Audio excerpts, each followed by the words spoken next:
Hello and welcome 12 Commerce students. Today is another important class of this stuffing chapter of your Business Studies HS syllabus. Previously in my first class I have told you that this stuffing chapter has got different parts. Rather, stuffing is consisting of different activities. There are different activities involved in this stuffing process, like staff recruitment, staff training, staff selection, etc., etc., etc. Now, one by one, we will discuss about these activities individually. This class I have provided for discussing about the first activity, the very first activity of this staffing function, that is staff recruitment. Staff recruitment. I think you are aware, many of you, almost all of you are aware of this term, recruitment. This is not the first time that you are hearing this term, recruitment. We all know what is recruitment. Staff recruitment and recruitment means the same. It is a process of identifying the sources of human forces and motivating them to apply for a particular job. It is a process of identifying the different human sources and motivating them to apply for a particular job in which they are eligible to do. So recruitment is very different from selection. I must tell you in the beginning, recruitment is very different from selection. Recruitment means one has to identify the sources from where the candidates or the employees will be available.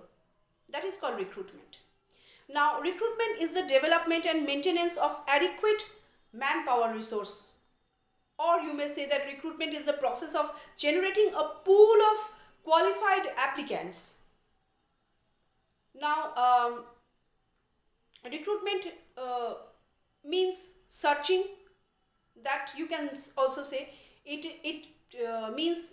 can be said as the process of searching for prospective employees. This can also be the definition of recruitment. So we can write that it is a process of searching of, it is a process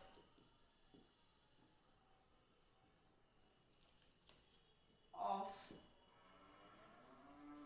searching prospective employees,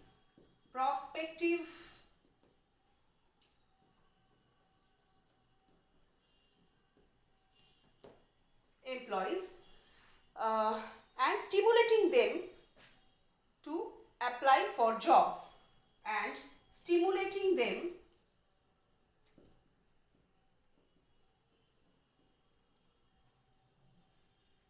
to apply for jobs. So this can be the definition of recruitment. Though I will provide you the definition in the link given in the description box. Download the PDF. You can get all the answers over there like you have done previously. But this, for discussion, I have written this definition so that I can give you a clear concept of what recruitment actually is. Recruitment involves identifying the sources of potential employees who have the abilities and who have the attitudes to perform a certain level of job, which are of course eligible for them. Now, there are two important sources of recruitment. We must know in this context that there are two different sources, two sources of recruitment. Two sources of recruitment. What are those? Two sources of recruitment are there. What are those? Number one, internal sources. Internal sources. And number two is external sources.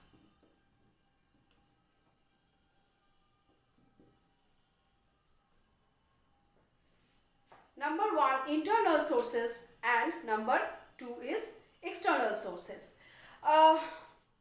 Internal sources means the present working force of an organization, the current working employees of an organization.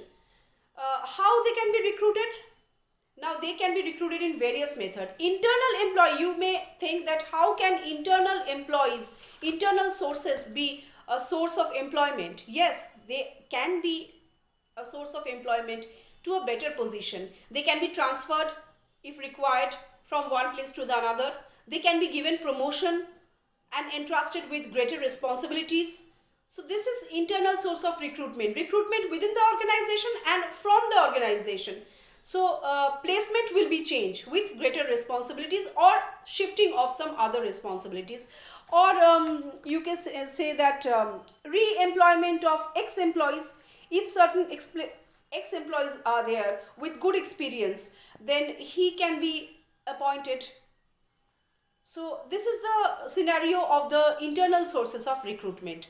Now, apart from this internal recruitment, another important internal recruitment is there, that is you may say dependents. Dependents are relatives of the deceased or disabled person. If some person is disabled for some reason, or if some person have expired due to some reason, his relatives, his dependents, his son or any other eligible relative can join, if the working condition allows. If he is able, if he is an able-bodied person, he can be recruited for the job. This is the internal source. This is among the known source from the internal organization. So these are the internal sources I was talking about. These are the known sources.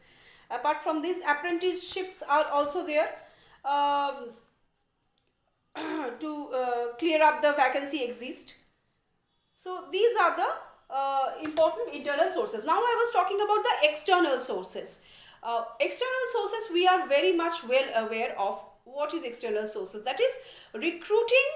The external sources of recruitment include a selection of personnel or searching the sources of personnel from outside the organization, from any place outside the organization, not from within the organization. Just for say, you can say from employment exchange, or by giving advertisement through newspapers, through campus. You have heard about campusing. So through campus of any college or any other educational institution, recruitment can take place, because those are colleges and college campus and institutional campus are well sources of recruitment of employees, because many candidates, eligible candidates can be available over there. Apart from these, there are many professional bodies who provide candidates who are eligible, who are able, who have that potentiality to work. There are labor contractors who for a certain period can be appointed to do a certain job, and after that expiry of that period, he is paid off and his term is over after that period. Then advertisement can be given, which I have told you previously also. In the newspaper, many advertisement can be given, and the employees who are seeking for job, they can go through the advertisement, and if they find themselves eligible and able and qualified enough for that job, they can apply for the job. So these are the external sources of recruitment. So outside the organization, these professional bodies, these employment exchanges, advertisement, and educational institution, private employment agencies, labor contractors, or labor union list, or recommendation of any other personnel, these are from the outside of the organization. So these are called as the external sources, the outsider. If recruitment is done from outside the organization by these sources, giving advertisement and all, whatever I have mentioned right now, those are the external sources. And previously, whatever I have explained, that is from within the organization, if any employment takes place, like transfer and promotion and dependents. So those are the internal sources. So these are two major sources of recruitment: internal sources of recruitment as well as external sources of recruitment. So it is the process of finding, it is the process of searching or seeking the potential employees for an organization. So this class is all about recruitment. In my next class, I will come up with another topic. Till then, goodbye.